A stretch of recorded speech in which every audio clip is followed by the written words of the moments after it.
In this week's episode of Tokyo Ghoul, Toka's brother Ayato makes a glass-shattering entrance, Kaneki gets kidnapped by Jason, and a massive war between the ghouls and the humans is brewing. This was a pretty nice setup episode. It looks like we're getting really close to the end of the series, and they're gearing up for the finale. I really hope we're going to see some more Tokyo Ghoul in the future, because this series is pretty interesting, and they're just now starting to build a lot of momentum, and I hate to see it end in only a couple of episodes. But let's just enjoy the ride while it lasts. This week's episode was great because they introduced a number of new characters, and there was a little bit of action, which was mostly just seeing Jason beat the ever-living shit out of Kaneki. But still, I'll take it. It was awesome. I love Jason as a villain. He seems like he's really sadistic. He doesn't really seem to differentiate between humans and ghouls. He just kills exactly what he wants. And he's even joined by a few brand new members of his team, this one creepy, effeminate looking guy, and he also seems to have some sort of relationship with Ayato, which is still a complete mystery. He appears this week right in front of Toka, and they barely even have a conversation. They are really holding off on their whole brother-sister relationship. He does mention that their father was always considered the weak one, and obviously they had something of a falling out. But this scene here is really intense because a number of ghouls appeared at this coffee shop at once. This one guy who had a weird like past relationship with Rize, he's joined by his gang of gas mask wearing ghouls. Then Jason walks in and Ayato, and it's crazy. It's pretty obvious that the ghouls are moving, and that's because they're all looking for Rize. There's this one massive group, which I believe is known as the Aogiri tree or the Aogiri group, and they're looking for Rize because, I don't know, she's really friggin' important. She's like the Deus Ex Machina of the entire series. And, you know, they still haven't even explained, like, her whole, like, transplant deal with Kaneki, which maybe they'll get to that at the end of the series, or maybe they'll just be dicks and say read the manga instead. I'm kind of hoping it's not the latter. What I will say is, I like where this is going, because I didn't expect Kaneki to suddenly turn into the hero of the series alright immediately. I mean, he's had a few cool fights in the show, but he's still pretty inexperienced when it comes to fighting against other ghouls, and Jason just whips the crap out of him. We get to see a little bit more of his Kagune, which looks so awesome and spiky and just dangerous. Now, the other thing about this episode that is cool is we go back to the CCG, the Ghoul investigators, and they're all gearing up for this big war which is getting ready to take down, and one of their organizations was already, like, decimated by this Aogiri group.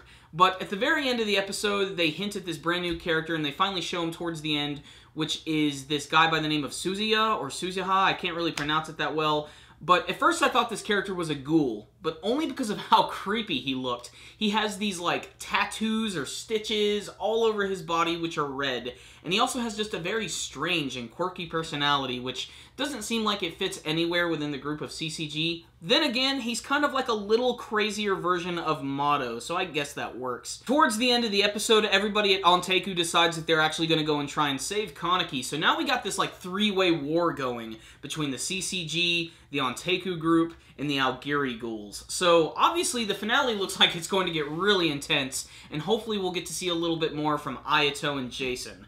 Otherwise, pretty good episode, but it's still just basically setting up the finale. So what's the rundown on this week's episode of Tokyo Ghoul? Pretty good episode that went by surprisingly quick, and I didn't even mention the best part about this week's episode, which is we actually get to see the return of Tsukiyama. Yes, the most popular character of the series returns. I hate Tsukiyama. I did not want to see him return at all. And it makes no sense that he's back. He got his shit fucked up. Or at least that's what the censoring implied. Maybe it was so censored we really couldn't tell. What I will say is, ghouls have some crazy healing factors going on. They're like little Wolverines. Because considering the damage that a lot of these guys have taken, they really shouldn't even be walking in the first place. And it was implied that Tsukiyama shouldn't even be able to stand on his own weight. I mean, he was practically cut in half and ripped to pieces.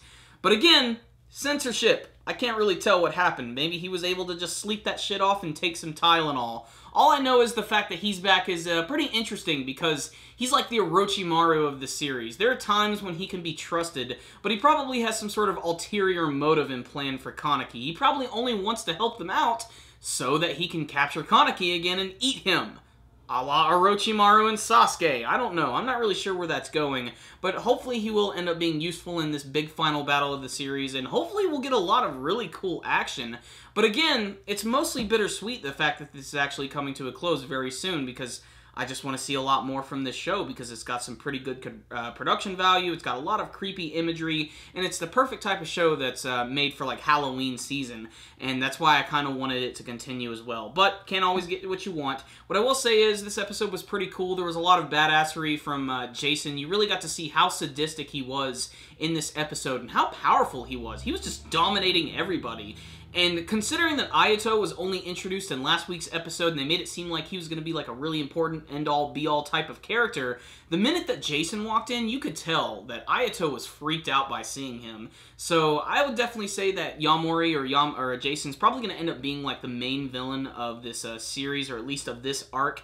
Again, I pray that we get a little more in the future. Otherwise, pretty good episode here, a little slow in some parts, but really it was just a setup episode that had some pretty exciting moments. So I'm going to give this one a 4 out of 5. Check it out, guys. We're almost at the end of Tokyo Ghoul.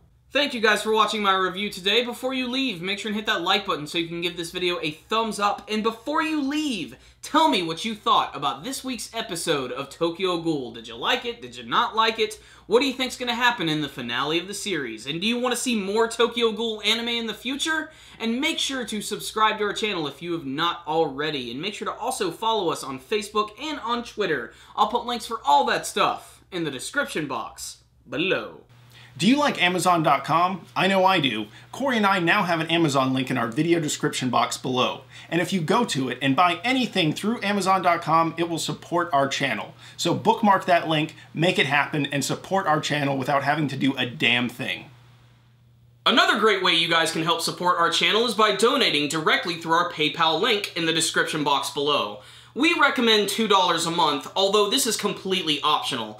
But the best way to go about this is by sneaking into your mom's room and taking $2. This way, she won't even notice. And we won't have to shake you up for all of your lunch money. So guys, that concludes this review today. Super Kami Guru 9000. Out.